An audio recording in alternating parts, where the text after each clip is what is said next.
सास, बहू और ताबीज। सुप्रिया का रोज किसी न किसी बात पर अपनी बहू तारा से झगड़ा होता ही रहता। दोनों स्वभाव से जिद्दी और अड़ियल थे। दोनों में से कोई भी एक दूसरे के आगे झुकना नहीं चाहता था। फिर एक दिन, तारा कहाँ मर गई थी तू अभी तक? सुबह से शाम हो गई, घर में इतना काम पड़ा है, ये सब छोड़कर कहाँ मौज मस्ती करने गई थी? आपके घर के सारे काम करने का मैंने ठेका नहीं ले रखा। आप भी तो अपने दोस्तों के साथ किटी पार्टी करने जाती हैं, तब तो मैं आपको नहीं टोकती। अरे मैं तेरी सास हूँ, तू मेरी सास नहीं है। सास है तो क्या मुझे चैन की सांस नहीं लेने देंगी आप? बहुत जबान चलने लगी है तेरी आजकल। आने दे मेरे बेटे को घर पर, फिर देख तेरी कैसे क्लास लगवाती हूँ। आपके पास और काम ही क्या है?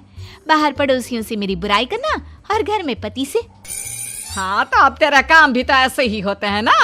तारीफ के लायक कोई भी काम किया है तूने आज तक? बस जुबान चलवा लो, कैंची से भी तेज चलती रहती है। सिर्फ जुबान ही नहीं, हाथ पैर भी चलते हैं, जिनकी वजह से आपको घर में इतनी सफाई देखने को मिलती है, वरना आपको तो अपनी किटी पार्टियों से फुर्सत नहीं मिलती। तो कहना क्या चाहती है? घर का क्या सारा काम तू खुद अकेला करती है? तो और क्या नौकरानी करती है? इसी तरह तारा और सुप्रिया में आए दिन लड़ाई होती। दोनों के दिन की शुरुआत ही एक दूसरे से लड़कर शुरू होती और लड़कर ही खत्म होती, मानो ये अब उनकी दिनचर्या का हिस्सा बन चुकी हो। शाम को तारा का पति वैभव घर आता है। वैभव को देखते ही उसकी माँ सुप्रिया उसके पास आती है और कहती है, बेटा वैभव, अच्छा हुआ जो तू आज जल्दी घर आ गया। देखना तेरी बीवी सुबह से मुझसे लड़ी जा रही है। माँ की बातें सुनकर वैभव तारा को जोर जोर से आवाजें देने लगता है। क्या हुआ जी, इतना चीख क्यों रहे हो? तारा, तुमने आज फिर माँ से लड़ाई की? अरे लड़ाई मैंने नहीं की, शुरुआत पहले इन्होंने की थी। समझा दीजिए अपनी माँ को। मुझे कहीं भी आते जाते टाइम टोके नहीं, वरना मैं अपना सामान बांधकर मायके चली जाऊंगी। इतना कहकर तारा वहां से चली जाती है। ये सब क्या चल रहा है माँ? किसी दिन मैं आप लोगों के चक्कर में जरूर पागल हो जाऊंगा।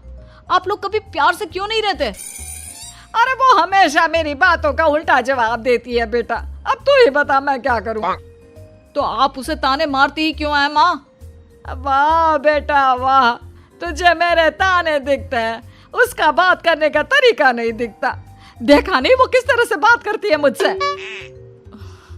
मुझे माफ कीजिए माँ, मुझे आप दोनों के बीच में पड़ना ही नहीं है। आप दोनों ही एक जैसे हो। इतना कहकर वैभव वहां से चला जाता है। वैभव के जाने के बाद सुप्रिया सोच में पड़ जाती है।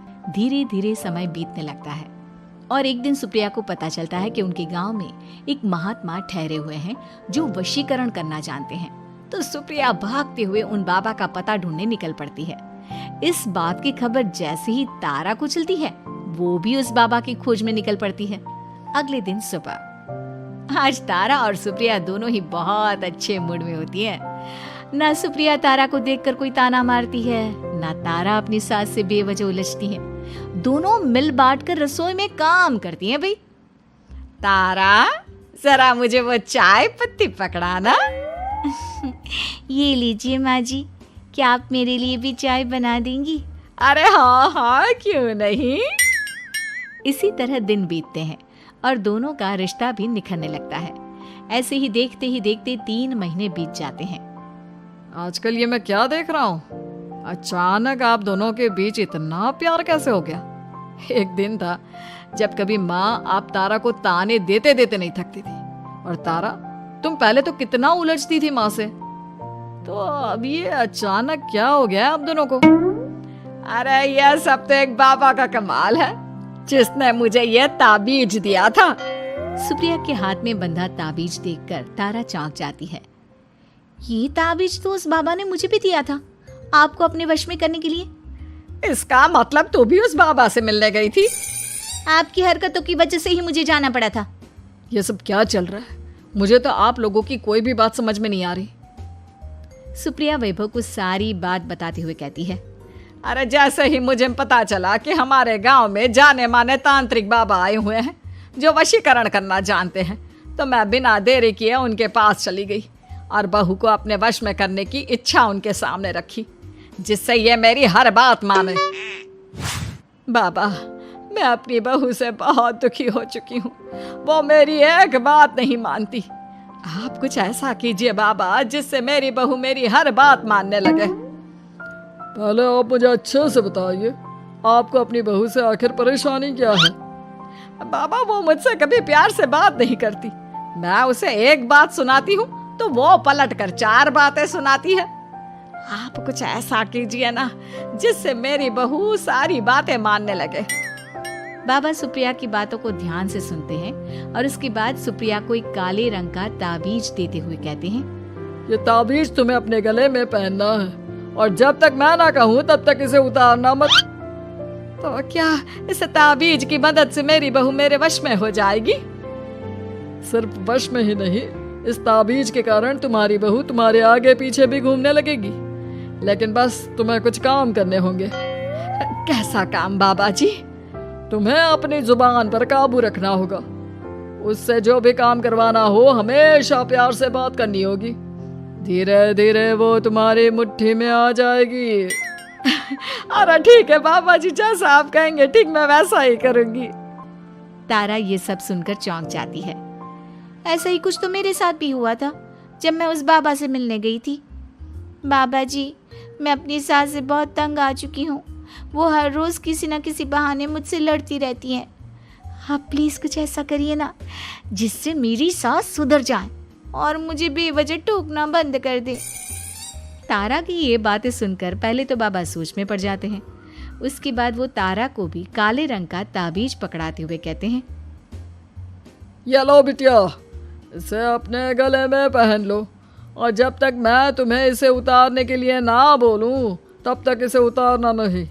इस ताबीज को पहनने से तुम्हारी सास तुमसे प्यार करने लगेगी और दिन रात तुम्हारे आगे पीछे घूमेगी। ये सुनकर तारा बेहद खुश हो जाती है। बाबा, इस ताबीज का असर कब तक होगा? अगर तुमने मेरी सारी बातें मानी तो इस ताबीज का असर तुम्हें 2 दिन बाद ही दिखने लगेगा। उसके लिए सबसे पहले तुम्हें अपनी सास को इज्जत देनी होगी, उनके साथ प्यार से बर्ताव करना होगा और अगर कोई भी काम भी करवाना हो तो प्यार से ही बात करनी होगी। फिर देखना वो कैसे तुम्हारे इशारों पर नाचती है। ठीक है बाबा जी, जैसा आपने कहा है मैं ठीक वैसे ही करूंगी। इसका मतलब उस बाबा ने हम दोनों को एक जैसे ताबीज देकर पागल बना दिया। जरूर कोई ढोंगी बाबा होगा। इतने में ही बाबा भी उनके घर पहुंच जाते हैं और मुस्कुराते हुए उनकी ओर आते हैं और उनसे उनके हालचाल पूछते हुए कहते हैं, ताबीज का असर हुआ या नहीं? बाबा जी, आपने हमें एक ही जैसा ताबीज देकर पागल बनाया है। ऐसा कैसे? ताबीज ने अपना काम तो पूरा ही किया है। आप दोनों को देखकर लगता तो नहीं कि अब भी आप लोगों के बीच कोई खटपट है। खटपट तो नहीं है बाबा जी। अब तो मेरी बहू मेरी हर छोटी बड़ी ज़रूरतों का ख्याल रखती है, मेरी सेवा करती है। हाँ, वैसे अब तो मम्मी जी मुझे ताने भी नहीं देती और ना ही कहीं आने जाने में टोकती हैं। जानते हो ये सब कैसे संभव हुआ? कैसे बाबा जी? यह सब तुम दोनों के कारण ही संभव हुआ है। मैंने जो ताबीज दिया था वो सिर्फ एक धागा ही था। ये चमत्कार तो तुम दोनों ने अपनी जुबान पर संयम रखकर प्यार और संयम के साथ काम करके किया है। बिटिया, कुछ कमी तुम्हारे अंदर थी तो कुछ कमी तुम्हारे सास के अंदर थी। इसीलिए तुम दोनों को सुधारने और तुम्हारी गलती का एहसास कराने का यही एक रास्ता था। बाबा की ये सारी बातें सुनकर सुप्रिया और तारा एक दूसरे की ओर देखने लगते हैं। अब उन दोनों को अपनी गलती का एहसास होता है। शायद आप सही कह रहे हैं बाबा। मैंने कभी अपनी बहू को समझने की कोशिश ही नहीं की। मैंने भी तो कभी आपकी उम्र और ओहदे का लिहाज नहीं किया और जो जब मन में आया बोलती चली गई। हो सके तो मुझे माफ कर देना मम्मी जी। चलो फिर, अगर सब ठीक ही हो गया है तो बाबा जी अब आप भी वापस अर्जुन बन जाइए। वैभव की बात पर बाबा अपनी नकली दाढ़ी हटाते हैं तो उसे देखकर सास बहू हैरान रह जाती हैं। अरे अर्जुन भैया, आप? हाँ भाभी, आप दोनों के रोज रोज वाले झगड़ों से परेशान होकर एक दिन मेरे इस दोस्त ने एक प्लान बनाया और मेरी मदद मांगी, तो मैं इनकार कैसे कर सकता था। और देखिए आज उसका नतीजा हम सबके सामने है। सब जोर जोर से हंसने लगते हैं। सास बहू का झगड़ा। अनामिका की सास पुष्पा अपनी बहू को कुछ खास पसंद नहीं करती थी और इसीलिए दोनों सास बहू में आए दिन झगड़ा होता रहता था।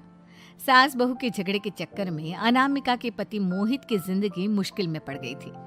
बेचारा बार बार माँ और बीवी के झगड़े को सुलझाता ही रहता था, लेकिन दोनों समझने का नाम नहीं लेती थी। वैसे तो सब कुछ ठीक ठाक चल रहा था, लेकिन एक दिन अनामिका और पुष्पा के अंदर जोरदार झगड़ा हुआ और बात कुछ इस तरह थी। बहू, मैंने तुम्हें कल अपनी एक साड़ी धोने के लिए दी थी। हाँ मम्मी जी, वो साड़ी धोकर मैंने आपकी अलमारी में रख दी है। उसी की बात कर रही हूँ मैं। जरा देख तो, इस साड़ी को देखकर किसी भी तरह से लगता है ये धुली हुई है। अरे मम्मी जी, मैंने आपकी साड़ी वॉशिंग मशीन में अच्छे से धोकर सुखाकर आपकी अलमारी में तह बनाकर रखी थी। आपके तो नखरे खत्म ही नहीं होते। अरे कैसी बात कर रही है मुझसे, मेरे नखरे? अरे मोहित, जरा ये देख तो, ये साड़ी धुली हुई लग रही है क्या? अरे मम्मी, जब अनामिका कह रही है कि उसने साड़ी धोई थी तो मान लो ना। हर बात पर झगड़ा करना जरूरी है क्या? क्या है ना मोहित, तुम्हारी माँ को तो मेरे हर काम में नुस्ख निकालने की आदत पड़ गई है। जब तक दो चार खरी खोटी सुना नहीं लेती ना, इनका दिन नहीं निकलता। अरे चुप कर, बहू होकर मुझे जवाब देती हो। एक तो गंदे कपड़े उठाकर अलमारी में रख दिए, ऊपर से कैंची की तरह कचर कचर बोली जा रही हो। अरे मम्मी जी, आपको समझ में नहीं आता क्या? मैंने साड़ी धो कर रखी थी, धो कर रखी थी। तो फिर इतनी गंदी क्यों लग रही है? अब मुझे क्या पता मम्मी जी, आप इस पर इस तरह तेल और घी की चिकनाई के दाग लगाकर लाएंगी तो ये मेरी जिम्मेदारी थोड़ी ना है। अरे तो हाथ से धोना चाहिए था ना।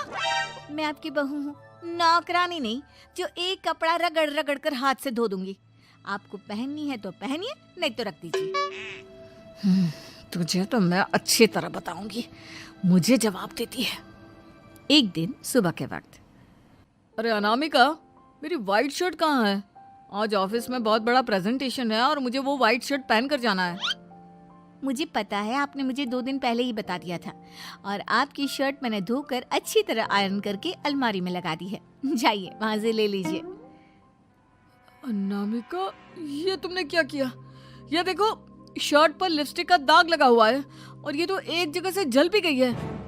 नहीं नहीं मोहित, ऐसा नहीं हो सकता।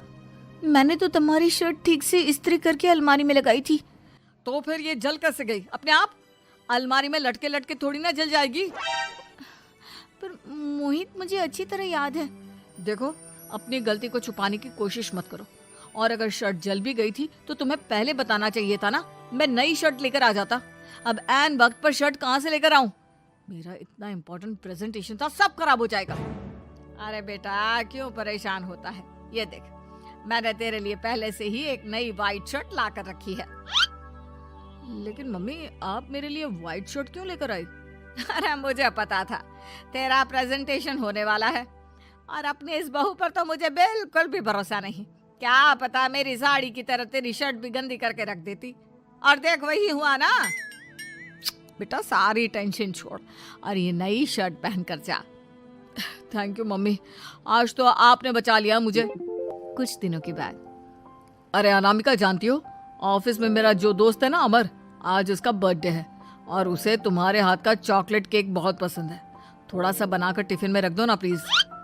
हाँ हाँ क्यों नहीं, मैं बहुत अच्छा केक बनाकर आपके दोस्त के लिए रख दूंगी। तुम्हारे हाथ का खाना खाकर तो वैसे ही मेरे ऑफिस के सारे लोग इतनी तारीफ करते हैं, क्या बताऊं। आप प्लीज एक अच्छा सा केक और बना दो, मेरी तो ऑफिस में शान बढ़ जाएगी। अनामिका केक बनाने के लिए रख देती है। पुष्पा चुपचाप जाकर उस पे ढेर सारा नमक डाल देती है। देख अमर, तेरी भाभी ने तेरे लिए चॉकलेट केक बनाकर भेजा है, तुझे बहुत पसंद है ना? यार तू बहुत किस्मत वाला है, भाभी इतना अच्छा खाना बनाती है और साथ में केक भी। वैसे भाभी को थैंक यू बोलना। थैंक यू बाद में, पहले तो ये केक खा कर देख, बहुत मेहनत से बनाया है अनामिका ने। अरे यार, इस केक में तो बहुत सारा नमक है। लगता है भाभी ने शक्कर की जगह खूब सारा नमक डाल दिया है। अरे मोहित, तू तो अपनी बीवी की कुकिंग की बहुत तारीफ करता फिरता है। जरा पूछना अपनी बीवी से केक में नमक कब से डलने लग गया। क्या यार, तुझे भी मेरा ही जन्मदिन मिला था बिगाड़ने के लिए? केक नहीं लाना था तो मत लाता, कम से कम मुझे इस तरह नमक वाला केक तो नहीं खिलाता। अरे नहीं यार, अनामिका ऐसा नहीं कर सकती, जरूर कुछ गड़बड़ हुई होगी। घर जाने के बाद अनामिका, अगर तुम्हारा केक बनाने का मन नहीं था तो ना बनाती, लेकिन मेरी बेइज्जती करवाने की क्या जरूरत थी? अरे आपकी बेइज्जती, ये अब क्या कह रहे हैं? मैंने तो सुबह आपको इतने अच्छे तरीके से केक बना कर दिया था। हाँ, लेकिन उसमें इतना सारा नमक डाल दिया था कि आज ऑफिस में मेरा अच्छा खासा मजाक बना है। मेरे सारे दोस्त हंस रहे थे मुझ पर। अरे बेटा, मैंने तो तुझे पहले ही समझाने की कोशिश की थी। एक नंबर की गैर जिम्मेदार है ये लड़की, कोई काम ठीक से नहीं करती। उस दिन भी गंदी साड़ी रख दी थी मेरी अलमारी में और झूठ बोल रही थी। कुछ दिनों के बाद अनामिका देखो, मैंने अपना लैपटॉप चार्जिंग पर लगाया है, उसे अच्छी तरह चार्ज होने देना। मेरी एक अर्जेंट मीटिंग है, प्लीज बीच में से हटाना मत। हाँ हाँ ठीक है, मैं नहीं हटाऊंगी। पुष्पा चुपचाप से जाकर चार्जिंग का बटन बंद कर देती है। थोड़ी देर बाद, अरे ये लैपटॉप चार्ज क्यों नहीं हुआ? और ये बटन किसने ऑफ कर दिया? अनामिका, इधर आओ। क्या हुआ? क्यों चिल्ला रहे इतना? अनामिका, मैंने तुमसे कहा था ना, मेरा लैपटॉप चार्जिंग पर लगा हुआ है, मेरी अर्जेंट मीटिंग है। तुमने इसका स्विच ऑफ क्यों कर दिया? अरे मैंने ऐसा कुछ नहीं किया, मैं क्यों स्विच ऑफ करूंगी? कुछ दिनों से देख रहा हूँ अनामिका, तुम मेरा हर काम बिगाड़ देती हो। देखो, ये अच्छी आदत नहीं। कम से कम तुम्हें इस बात का तो ध्यान रखना चाहिए था कि मेरी कितनी इंपॉर्टेंट मीटिंग थी। अब क्या करूंगा मैं? आई एम सॉरी मोहित, लेकिन सच में मैंने जानबूझकर कुछ नहीं किया। अगर जानबूझकर नहीं किया तो क्या सब कुछ अपने आप हो जाता है? कभी मेरी शर्ट जल जाती है, कभी केक में नमक डल जाता है। आप मेरी बात क्यों नहीं सुनते? मैंने जानबूझकर कुछ नहीं किया। फिर से वही बात। अरे कितनी बार तुम्हें समझा चुका हूँ, इस तरह मेरा काम बार बार मत बिगाड़ा करो। तुम जानती हो मुझे कितनी प्रॉब्लम होती है। ऑफिस में तो पहले ही बेइज्जती करा चुकी हो, और अब ये मीटिंग, ये भी मेरे हाथ से निकल गई। अनामिका की समझ में कुछ नहीं आता कि आखिर उसके साथ ये सब क्या हो रहा था और क्यों हो रहा था। फिर कुछ दिनों के बाद मोहित अपने ऑफिस से कुछ फाइल लेकर घर आता है। अनामिका, ये कुछ फाइलें हैं, इन्हें संभाल कर रख दो। और प्लीज इस बार ध्यान से, कोई गड़बड़ी नहीं होनी चाहिए। नहीं मोहित, कोई गड़बड़ी नहीं होगी। मैं सारी फाइल्स अलमारी में लॉक करके रखूंगी और चाबी अपने पास रखूंगी। अनामिका, जरा अलमारी की चाबी तो देना। क्यों मम्मी जी, आपको क्या काम है? उसमें मोहित की जरूरी फाइल रखी है और मैं नहीं चाहती कि इस बार कोई भी गड़बड़ हो। पता नहीं कुछ दिनों से हर काम खराब हो जाता है। अरे मुझे उसमें से पैसे निकालने हैं और उसके बाद ले लेना अपनी चाबी। मैं खा नहीं जाऊंगी तुम्हारे पति की फाइल। अनामिका को अपनी सास पर शक होता है। चाबी देने के बाद वो चुपचाप छुपकर अपनी सास की हरकत देखती है। ये फाइलें उठाकर डस्टबिन में डाल देती हूँ, फिर देखना कैसे मोहित इसकी खबर लेगा। इस बार तो छोड़ेगा नहीं इसे। वैसे भी पहले मैंने जो कुछ भी किया है उसकी वजह से अच्छी खासी डांट पड़ी है, मजा आ जाएगा। अच्छा तो ये बात है, सारा काम मम्मी जी बिगाड़ देती हैं, वो भी इसलिए क्योंकि मेरा उनसे झगड़ा हो गया है। सास के जाने के बाद अनामिका मोहित को बुलाकर लाती है। क्या हुआ अनामिका, क्या दिखाना है? ये देखिए, आपकी फाइल डस्टबिन में पड़ी हुई है। इसीलिए तो कहा था संभाल कर रखना, और तुमने उठाकर ये फाइल डस्टबिन में डाल दी। मैंने नहीं, तुम्हारी मम्मी ने डाली है, मुझसे बदला लेने के लिए, ताकि तुम मुझे डांटो। और अगर मैंने डाली होती तो मैं तुम्हें दिखाने के लिए बुलाकर तो नहीं लाती ना। सही कह रही हो, मैं अभी मम्मी से जाकर बात करता हूँ। थोड़ी देर बाद, मम्मी सच सच बताइए, मेरी फाइल अलमारी में से निकालकर डस्टबिन में आपने डाली थी ना? अरे अपनी माँ पर इल्जाम लगाता है, शर्म नहीं आती तुझे? मैं इल्जाम नहीं लगा रहा हूँ मम्मी, जो सच है वही पूछ रहा हूँ। आप जल्दी से बताइए आपने ऐसा क्यों किया? अरे तो क्या करती, तेरी बीवी मुझसे झगड़ा करती है, उल्टे सीधे जवाब देती है, मुझे उससे बदला लेना था। अरे मम्मी, लेकिन आप दोनों के झगड़े के चक्कर में मेरा कितना नुकसान हुआ है, ये कभी सोचा आपने? मम्मी जी, अगर आपका बदला पूरा हो गया हो तो आइंदा ऐसी कोई हरकत मत करना, क्योंकि अब आपकी सच्चाई हमारे सामने आ चुकी है। ये तो वक्त ही बताएगा मैं क्या करूंगी और क्या नहीं। मम्मी जी, कहा ना आप ऐसा कुछ नहीं करेंगी। अरे मेरी जो मर्जी आएगी वो मैं करूंगी। मेरा सर घूम रहा है, सास बहू के झगड़े में मेरी जिंदगी का तो कचरा हो गया है, कचरा।